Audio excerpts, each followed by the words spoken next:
Summer 1950. A 7-year-old boy sat cross-legged on the living room floor of his New York apartment, ears glued to the radio. The Lone Ranger galloped across the airwaves, and Michael Rosenberg was lost in the adventure. Then, the front door crashed open. Men in suits flooded into the apartment, FBI agents. They told Michael's father to come with them. Julius Rosenberg kissed his son goodbye and walked out the door. Michael had no idea he'd just seen his father as a free man for the last time. 3 weeks later, Michael picked up the phone. His mother's voice came through the line. "I'm under arrest," Ethel Rosenberg told her son. Michael asked if she could come home. She said no. Michael screamed. The sound of her child's terror gave Ethel nightmares for the rest of her life, which wouldn't be long. Within 3 years, both of Michael's parents would be dead, executed in the electric chair at Sing Sing prison for conspiracy to commit espionage. The charge claimed they'd stolen America's atomic secrets and handed them to the Soviet Union. Michael and his younger brother Robert became the most infamous orphans of the Cold War. They were shuffled between relatives who didn't want them, sent to an orphanage, thrown out of school systems, and treated like radioactive material. Everyone believed their parents were guilty. The boys believed their parents were innocent. For decades, Michael and Robert would search for the truth about Julius and Ethel Rosenberg, filing lawsuits, reading thousands of FBI documents, and investigating their own family history. The search would take them 58 years, and when they finally found the truth, it would break their hearts in ways they never expected. Before we dive into what happened to these two boys and the impossible choice they eventually had to make, I want to tell you about this channel. Every week, we bring you the most compelling true crime stories from American history. Real cases, genuine investigations, the shocking truths behind the headlines you thought you knew. We cover everything from unsolved mysteries to organized crime, from FBI manhunts to the darkest chapters of American justice. If you are fascinated by stories like this one, where nothing is quite what it seems and the truth takes decades to emerge, hit that subscribe button and turn on notifications. Trust me, what happens next in the Rosenberg case is just the beginning, and the revelations that destroyed these two boys' understanding of their parents will leave you questioning everything you know about loyalty, truth, and justice. And real quick, before we continue, I'd love to know where you're listening from right now. Drop a comment below with your city and country. It's always amazing to see how far these true crime stories reach across the globe. Are you listening from New York, London, Tokyo, Sydney? Let me know. Now, back to the summer of 1950, when two little boys lost everything. The arrest of Julius Rosenberg didn't come out of nowhere.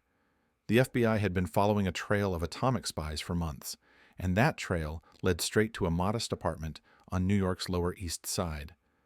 The story began across the Atlantic Ocean in January 1950, when British authorities arrested Klaus Fuchs, a German-born physicist who'd worked at the Los Alamos laboratory in New Mexico during the Manhattan Project.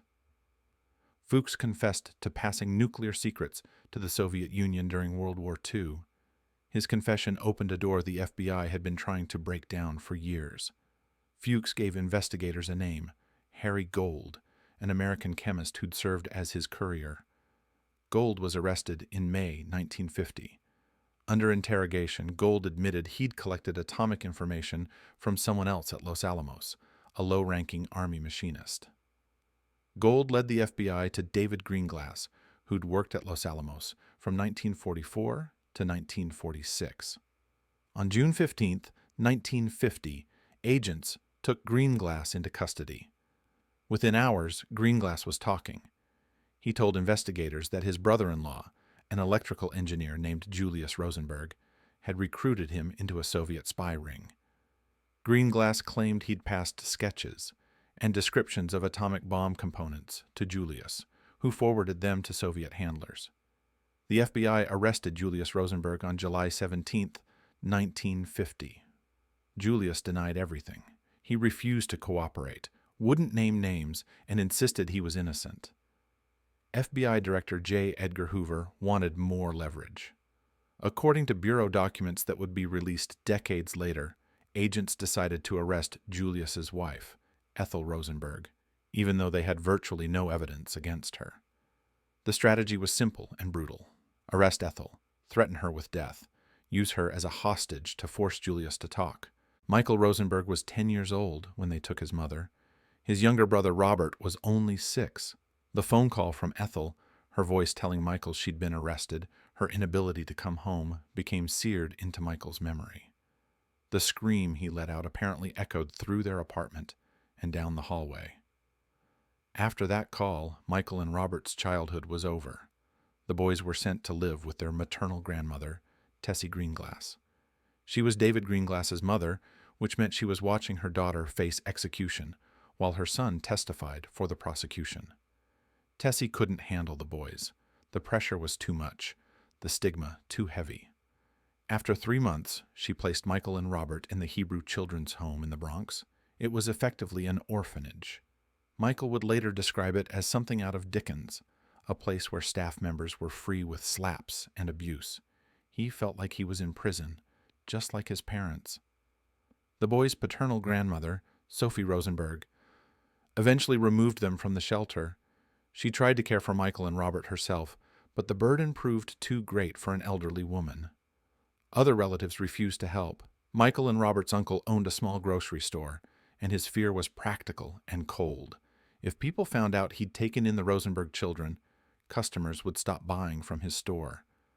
As Robert would later explain to 60 Minutes, being the Rosenberg children in 1950 was almost like being Osama bin Laden's kids after September 11th. The comparison might sound extreme, but for those boys in that moment, the hatred and fear surrounding their parents' names was absolute. While Michael and Robert were being shuffled between unwilling relatives, their parents went on trial.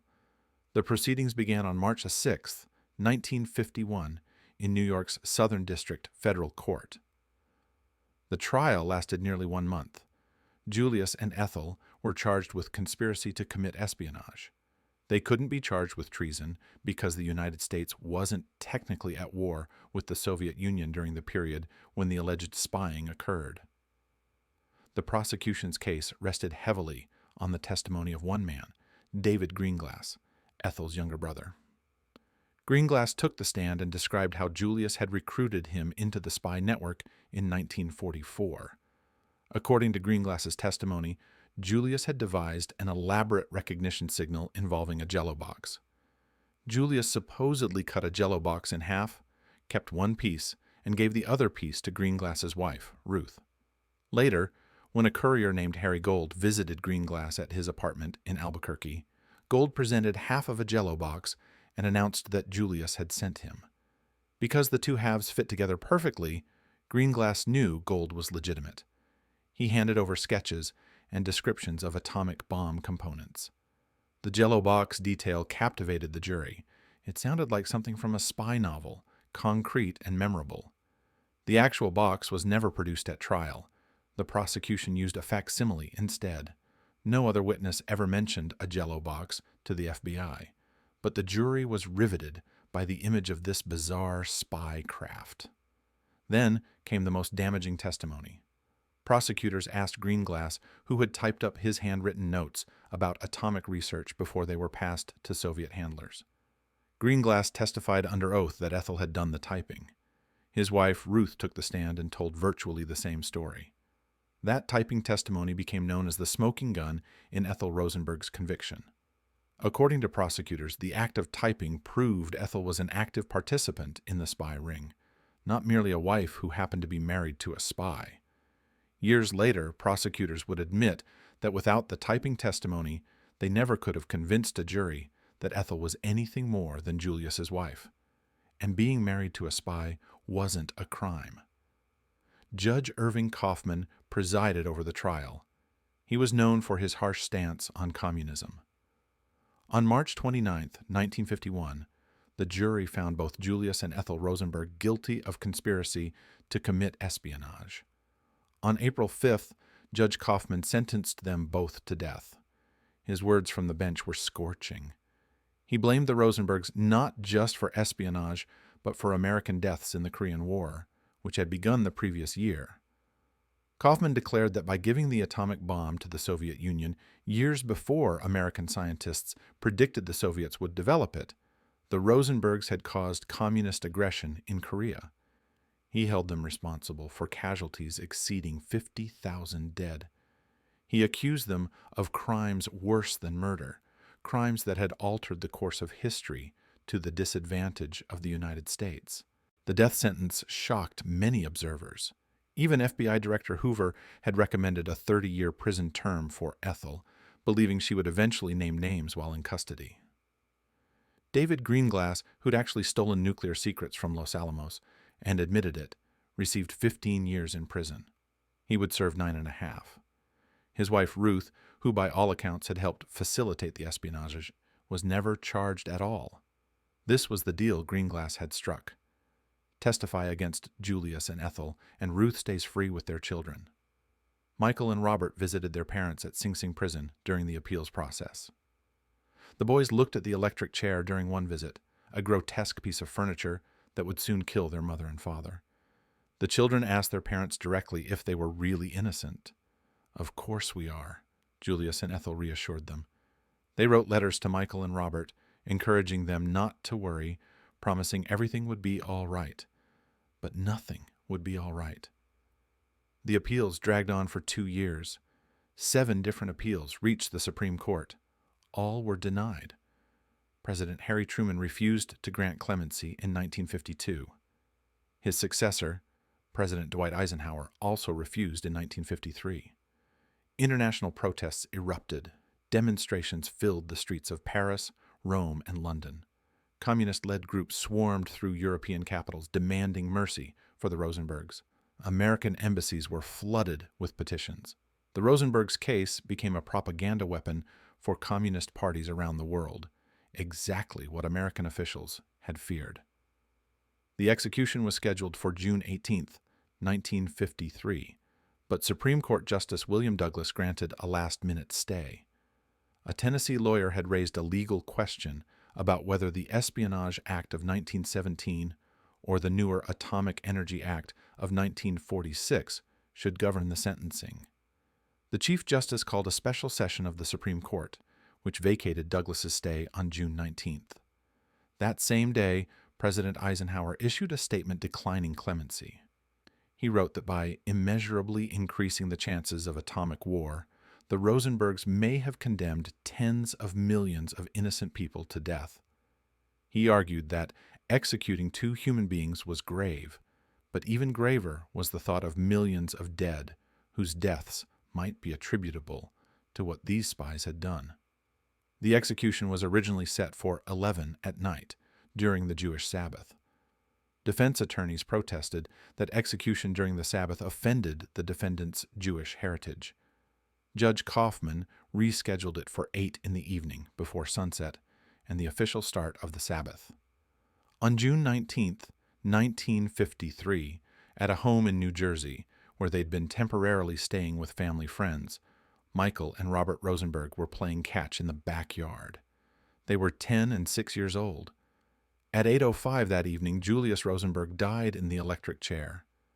10 minutes later, at 8:15, Ethel followed him. Witnesses reported that Ethel's execution did not go smoothly. She required multiple shocks before she was pronounced dead. Michael and Robert were now orphans, Cold War orphans, the children of executed communist spies. They were as infamous as their parents, and nobody wanted them. The months after the execution were a blur of instability and fear. Michael and Robert were moved again, this time to live with the Bach family in Toms River, New Jersey. The superintendent of the Toms River schools turned the boys away, declaring them non-residents, even though they were living there. They couldn't attend school. They couldn't have a normal childhood. They were pariahs, contaminated by their parents' supposed crimes. For Michael and Robert, the world had become a hostile place filled with people who either hated them or were terrified to be associated with them. The boys needed someone willing to take them in, despite the stigma, despite the risk, despite everything. That someone turned out to be a man with his own complicated history and his own reasons for understanding injustice. Abel Meeropol was born in 1903 to Jewish immigrants who'd fled the anti-Semitic pogroms of western Ukraine. He grew up in the Bronx and became an English teacher at DeWitt Clinton High School, where he would later teach a young James Baldwin. Meeropol was also a poet and songwriter who wrote under the pen name Lewis Allen, chosen in memory of his two stillborn children. In 1937, Meeropol saw a photograph of a lynching in Indiana. Two young black men, Thomas Shipp and Abram Smith, hung from a tree while a white crowd posed below them. The image haunted Meeropol. He wrote a poem called Bitter Fruit in response. He later changed the title to Strange Fruit and set it to music. In 1939, Billie Holiday recorded Strange Fruit. The song became her signature piece and one of the most important protest songs in American history. Time magazine would later call it the song of the century. The lyrics were stark and brutal, describing bodies swinging in the southern breeze, strange fruit hanging from poplar trees. The song was a direct assault on lynching at a time when Congress refused to pass anti-lynching legislation. Abel Meeropol was also a member of the American Communist Party from 1932 to 1947. He believed in social justice, workers' rights, and fighting against racism and oppression.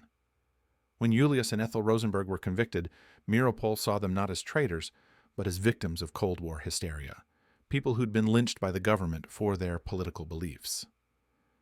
In December 1953, 6 months after the Rosenbergs' execution, Abel and his wife Anne attended a Christmas party at the home of W. Ebb Du Bois, the prominent civil rights activist and scholar.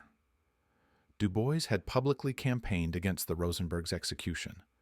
At that party, the Meeropols were introduced to two young boys. Michael and Robert Rosenberg stood there in their suits, orphaned and unwanted. Abel and Anne Meeropol had tried for years to have children. Their 2 pregnancies had ended in stillborn births, tragedies that had left them childless and heartbroken. Now, here were 2 boys who desperately needed parents, and the Meeropols saw in them a chance to do something meaningful and necessary. A few weeks after that Christmas party, Michael and Robert moved in with Abel and Anne. The transition was remarkably smooth. Robert would later recall that what he remembered most about Abel as a 6-year-old was that Abel was a jokester. He liked to tell silly jokes and play word games.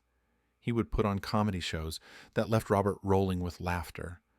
After the trauma of the arrests, the trial, the orphanage, the rejection, the execution, the boys found themselves in a home where someone actually wanted them, where laughter was possible again.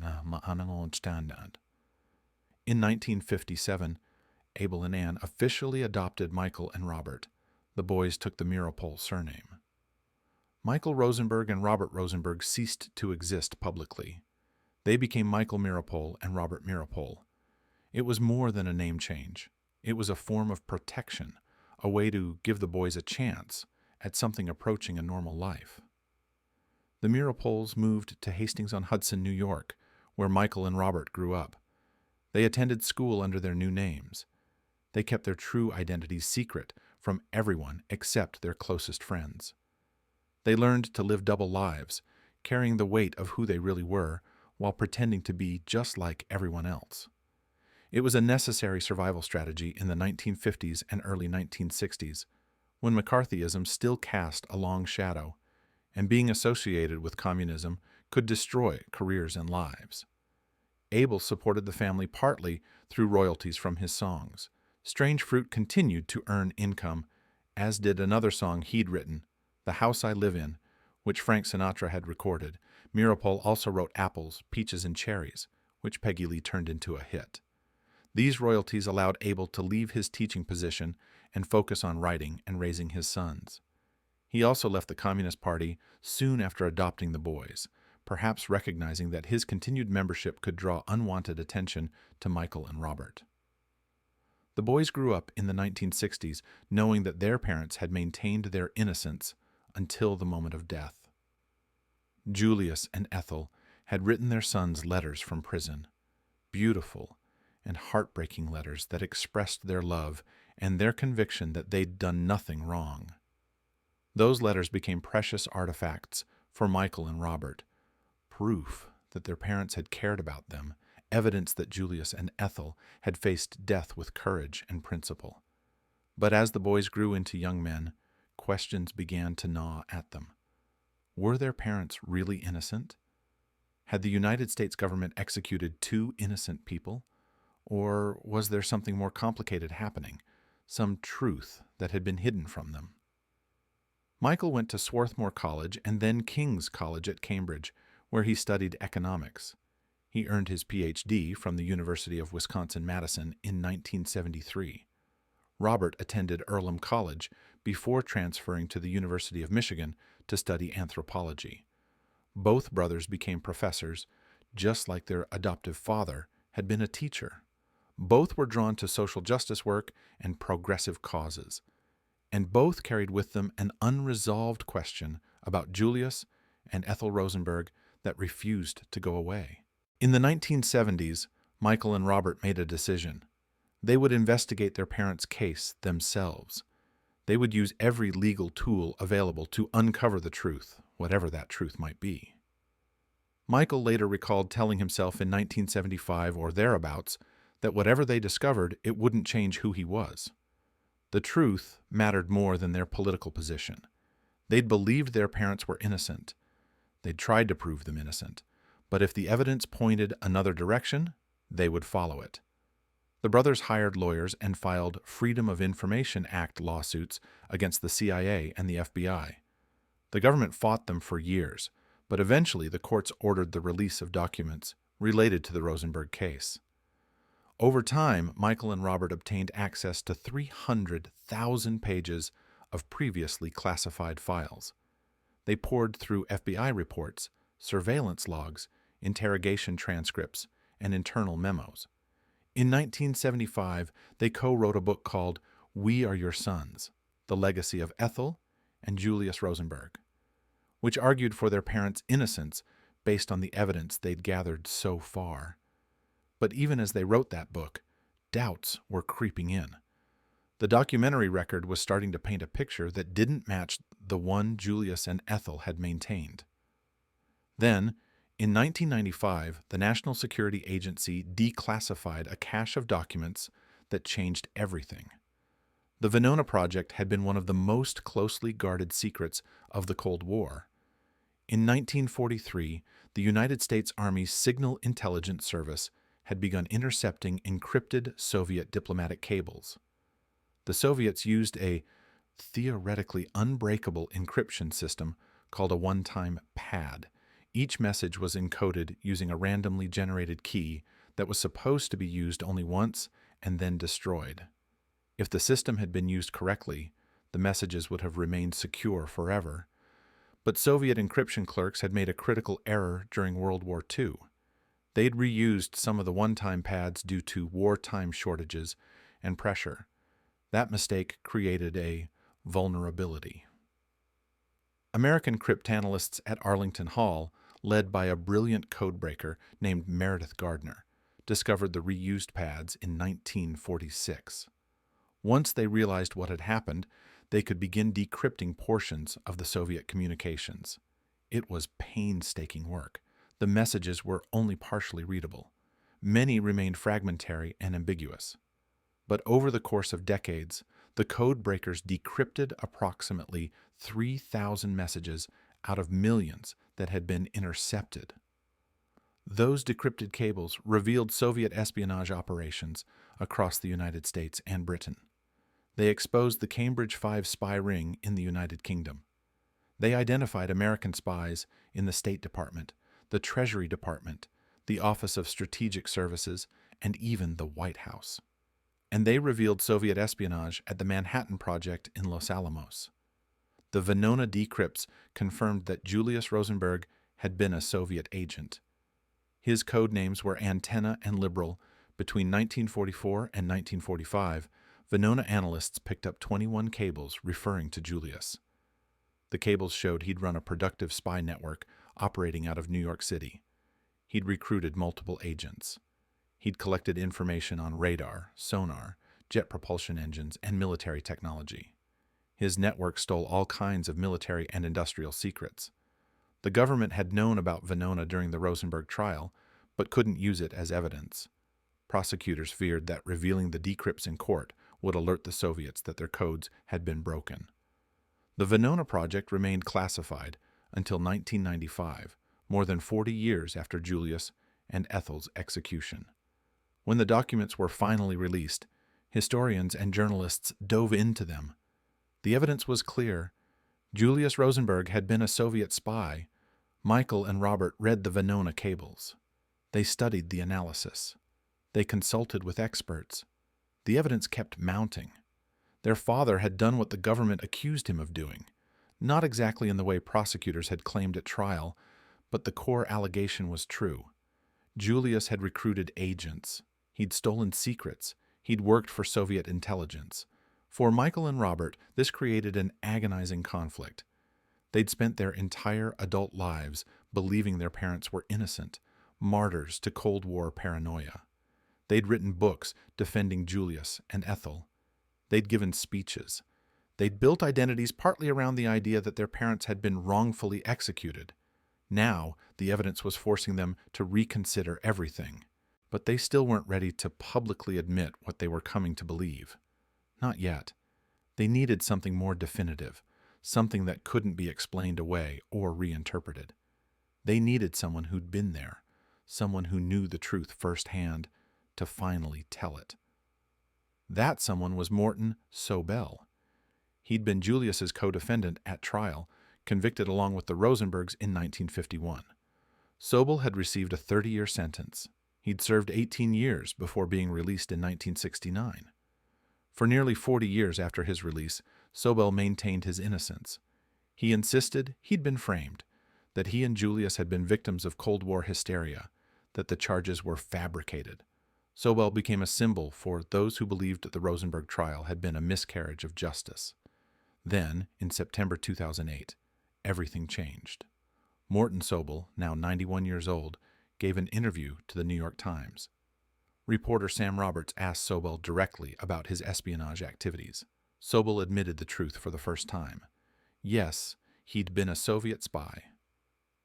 Yes, he and Julius Rosenberg had stolen non-atomic military and industrial secrets for the Soviet Union during World War II. Sobel explained that he'd believed the Soviet Union deserved to have the same information the United States possessed. They were allies during the war. He'd seen it as helping a friend fight a common enemy. The admission was a bombshell. For Michael and Robert, it was the final piece of evidence they couldn't ignore. When the Times asked Michael for comment, he said he had no reason to doubt Morty. This tipped the balance. After decades of investigation and denial, the Rosenberg sons were ready to publicly acknowledge what they'd privately come to accept. Their father had been guilty. The brothers appeared on 60 Minutes in 2016 for an extensive interview with Anderson Cooper. They spoke calmly and directly about what they now believed. Their father had been a Soviet spy. He'd recruited agents. He'd stolen secrets. The evidence was overwhelming, and they accepted it. But accepting their father's guilt didn't mean they condemned him. Cooper asked Michael if he was disappointed in his father. Michael's answer was immediate and firm. No, not at all. He wasn't disappointed that Julius had actually committed espionage. Robert added his own perspective. For years, he explained, they'd been saying their parents were innocent lambs brought to slaughter. To come to the realization that instead, they were knowing political actors who made decisions based upon their beliefs, Robert actually found that more palatable. He didn't want them to just be victims. He wanted them to be people who'd made choices, who'd acted on principle, even if he disagreed with those choices. The brothers acknowledged that their father had broken United States law. That was undeniable. But they contextualized his actions within the political climate of the time. Julius had been a committed communist who believed the Soviet Union represented the future of humanity. During World War II, the Soviets were American allies fighting against Nazi Germany. Julius apparently believed that helping the Soviets gain military technology was helping an ally win the war and protect socialism. He saw himself not as a traitor, but as someone working toward a better world. Michael and Robert didn't agree with their father's politics or his methods. They acknowledged the damage his actions had caused, not just to American security, but to their own lives. Julius's choices had made them orphans. His refusal to cooperate with the FBI had sealed both his fate and Ethel's. But the brothers understood that Julius had acted according to his beliefs. He'd been willing to die rather than betray his principles and his comrades. Here's where I need to pause and ask you something important. Put yourself in Julius Rosenberg's position for a moment. It's 1944. You're a communist who believes the Soviet Union represents humanity's best hope. The Soviets are allies, helping defeat Nazi Germany. You believe that if America has certain military technology, the Soviets should have it too. Would you have done what Julius did? Would you have stolen secrets for what you believed was a righteous cause? Now put yourself in Michael and Robert's position. You're adults who've spent decades believing your parents were innocent. The evidence finally proves your father was guilty. Could you forgive him? Could you accept that the man who loved you also made choices that destroyed your childhood? Drop your answer in the comments below. I'm genuinely curious how you'd navigate that impossible situation, because what Michael and Robert decided in that moment defined how they would live the rest of their lives. Here's what happened next, and it's where the story takes an even darker turn. While Michael and Robert came to accept their father's guilt, they became absolutely convinced of something else. Their mother was innocent. The evidence against Ethel Rosenberg had always been thin. At trial, the prosecution's case rested almost entirely on David Greenglass's testimony about the typing. According to Greenglass, Ethel had typed up his handwritten notes about atomic research so they could be passed to Soviet handlers. That act of typing, prosecutors argued, proved Ethel was an active conspirator. Without it, she was just Julius's wife, and being married to a spy wasn't a crime. But in 1996, David Greenglass told a very different story. New York Times reporter Sam Roberts interviewed Greenglass for a book about the case. During their conversations, Greenglass admitted something explosive. He'd lied on the witness stand about his sister's role. When Roberts asked Greenglass specifically about the typing, Greenglass said he couldn't remember Ethel typing at all. He frankly thought his wife Ruth had done the typing, but he didn't actually remember. The typing might not have happened at all, the way he'd described it in court. Why had Greenglass lied? His explanation was brutally honest. His wife was more important to him than his sister, more important than his mother or father. Ruth was the mother of his children. David had made a deal with federal prosecutors. If he testified against Julius and Ethel, Ruth would not be charged. She'd stay home with their kids. Greenglass later told CBS News that prosecutors, particularly Assistant Prosecutor Roy Cohn, had encouraged him to testify that he'd seen Ethel type the notes. Cohn wanted that detail. It was concrete. It was actionable. It could convict Ethel. David Greenglass accepted the deal and lied under oath. His testimony sent his sister to the electric chair. When asked decades later if he regretted it, Greenglass said no. He'd made his choice. He stood by it. He was sorry that Michael and Robert's parents were dead, but he wasn't apologizing for his role in killing them. His wife had mattered more than his sister. In 2008, the National Security Archive won a legal battle to obtain the Rosenberg case grand jury transcripts.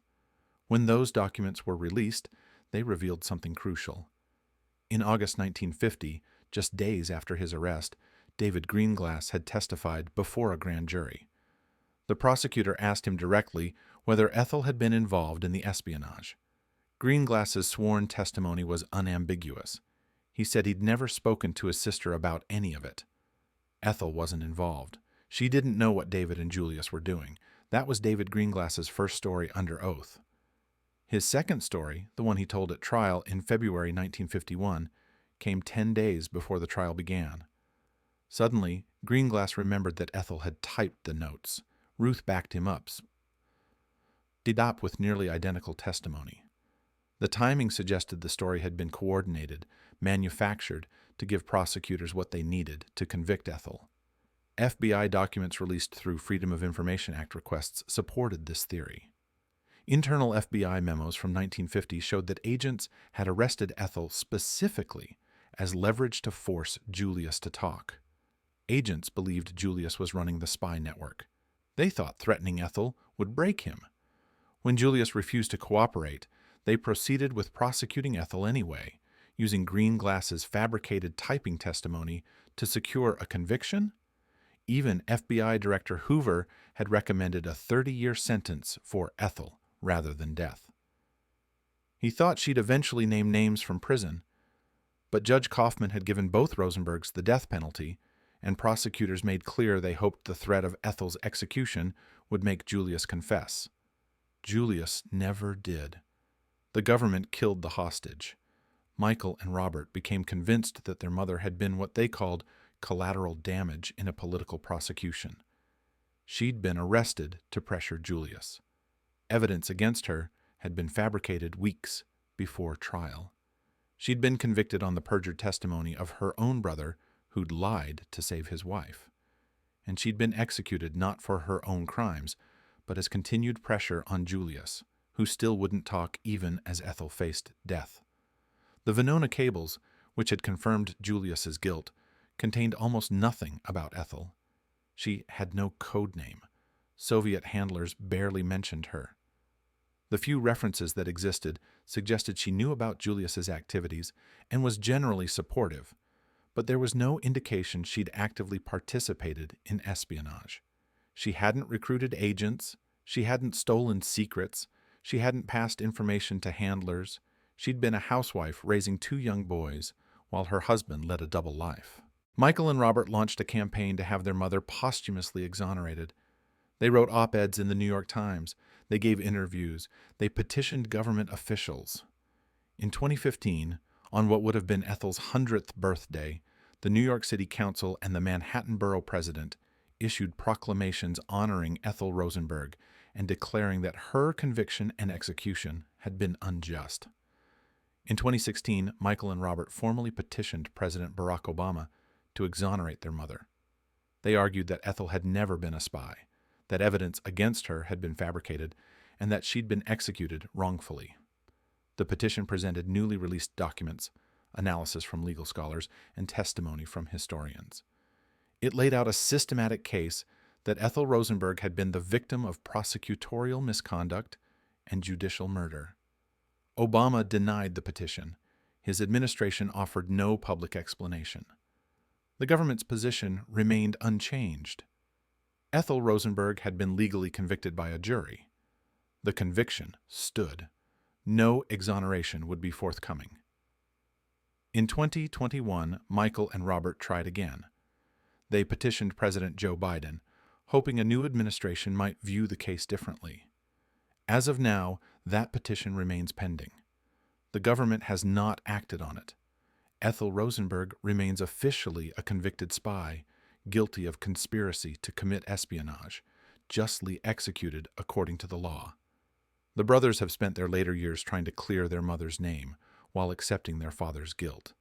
It's a complicated position, but it's the honest one based on the evidence they've seen. Julius was legally guilty of conspiracy to commit espionage, though Michael and Robert argue the information he stole wasn't the atomic secrets prosecutors claimed, and therefore he didn't deserve the death penalty. Ethel was innocent of any crime except knowing what her husband did and refusing to testify against him. The case remains controversial more than 70 years after the execution. Historians continue to debate Julius's significance as a spy and whether the information he passed actually helped the Soviet Union develop nuclear weapons faster. Soviet officials gave contradictory statements. Nikita Khrushchev wrote in his memoir that Julius and Ethel had provided very significant help in accelerating the Soviet atomic bomb. But other Soviet scientists said the Rosenberg network's information was useless, that the Soviets had developed their own bomb through trial and error without any meaningful assistance from American spies.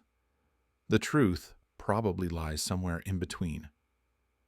Julius ran a productive spy network that stole genuine secrets. Some of that information was useful to Soviet intelligence, but the atomic bomb information from David Greenglass, which formed the basis of the charges against Julius and Ethel, was likely less valuable than prosecutors claimed. Greenglass was a low-level machinist, not a physicist.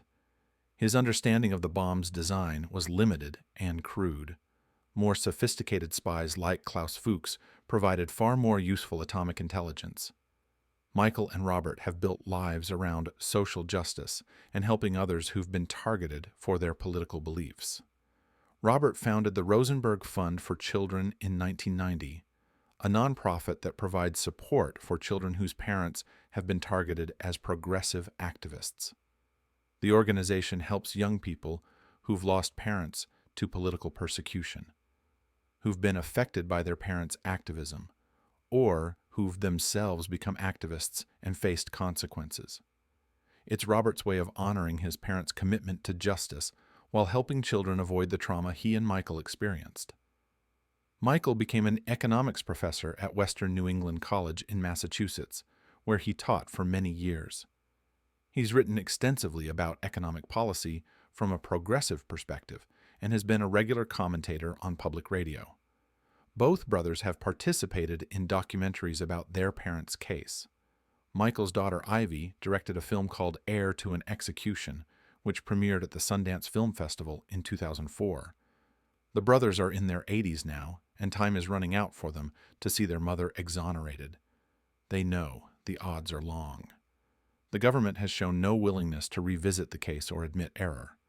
Officially acknowledging that Ethel Rosenberg was wrongfully executed would open questions about the trial's fairness, the ethics of using a wife as leverage against her husband, and whether the death penalty was appropriate in any espionage case during peacetime. No administration wants to confront those questions.